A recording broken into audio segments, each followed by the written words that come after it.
হ্যাঁ, আমার মন ছুটে চলে যায় পুরনো কলকাতার অলিতে গলিতে, কখনো কোনো বহু বছরের পুরনো গঙ্গার ঘাটে কিংবা কোনো প্রাচীন মন্দিরের বারান্দায়, আবার কখনো শতাব্দী প্রাচীন জরাজীর্ণ ইট সুরকির ইমারতের সামনে ছুটে যাই।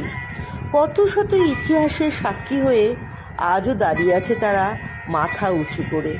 আবার কখনো বা বহু বছরের পুরনো কোনো রাস্তায় হাঁটতে ইচ্ছে করে, হয়তোবা যেখান দিয়ে কোনো এক সময় হেঁটে গিয়েছেন অবিস্মরণীয় গুণী সেই সব মানুষেরা, যারা কবে দেশ কালের বেড়াজাল ছিন্ন করে এগিয়ে গিয়েছিলেন। কলকাতা কত শত ইতিহাসের সাক্ষী না দেখলে ভাবা যায় না। সেই রকমই সাউথ পার্ক স্ট্রিট সেমেট্রি একটি ঠিকানা। গোটা পরিবেশ জুড়েই অদ্ভুত এক নিস্তব্ধতা।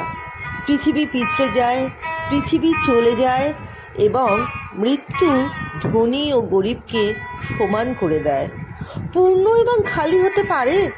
চারিদিকে ফাটা সমিধির মাথরের টুকরো টুকরো কবর, সময়ের সাথে বিবর্ণ হলুদ শ্যাওলা এবং চারপাশে গাছের পাতা ঝরে পড়া এরকম ভয়ঙ্কর নীরবতায় বেঁচে আছে। অনেক পরাক্রমশালী ব্যক্তিরা এখানে তাদের শেষ বিশ্রামের স্থান খুঁজে পেয়েছিলেন। Sir William Jones, Henry Louis Vivian, George Bogle, Rose Aylmer ইত্যাদি অনেক বিশিষ্ট ব্যক্তিত্বের চূড়ান্ত বিশ্রামস্থল। এটি চালু হয়েছিল 1767 সালে। এখন আর্কিওলজিক্যাল সার্ভে অফ ইন্ডিয়া এটির রক্ষণাবেক্ষণ করেন।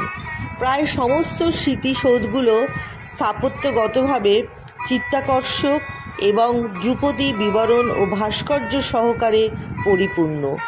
কবরগুলিতে গথিক স্থাপত্য ও ইন্দো সারাসেনীয় শৈলীর মিশ্রণ দেখা যায়।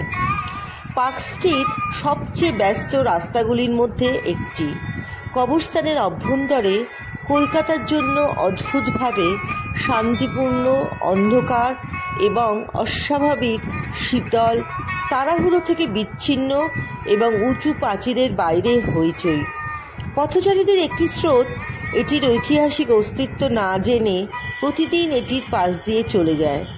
ভারী শ্যাওলা দিয়ে ঢাকা কবরগুলি পথচারীদের কাছে ফিসফিস করে বলেছিল যে কেউ যথেষ্ট চেষ্টা করুক না কেন, সে ধুলো থেকে এসেছে এবং একদিন ধূলিকণা হয়ে ফিরে আসবে। South park street symmetry Kolkata একজন পড়ার এবং স্পর্শ করার জন্য একটি খোলা আকাশের ইতিহাস বই। আমি যখন কবরস্থান থেকে বেরিয়ে যাচ্ছিলাম, আমি একটি সমাধির পাথর দেখতে পেলাম।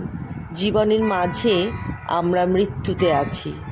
আস্তে আস্তে সন্ধ্যার অন্ধকার ঘন হয়। আমরা বেশি কথা না বলে সামনের দিকে হেঁটে যাই। এখানে রাত বড় শান্ত। আমি আজ ইতিহাস পান করেছি, ইতিহাসে স্নান করেছি, তাই আজ শুধু নীরবতার দিন। কি যেন বাকি রয়ে গেল, অনেকটাই বাকি রয়ে গেল। আসলে ইতিহাস ছুঁয়ে দেখা কখনো শেষ হয় কি? লেখা ও বলা মিলি দত্ত।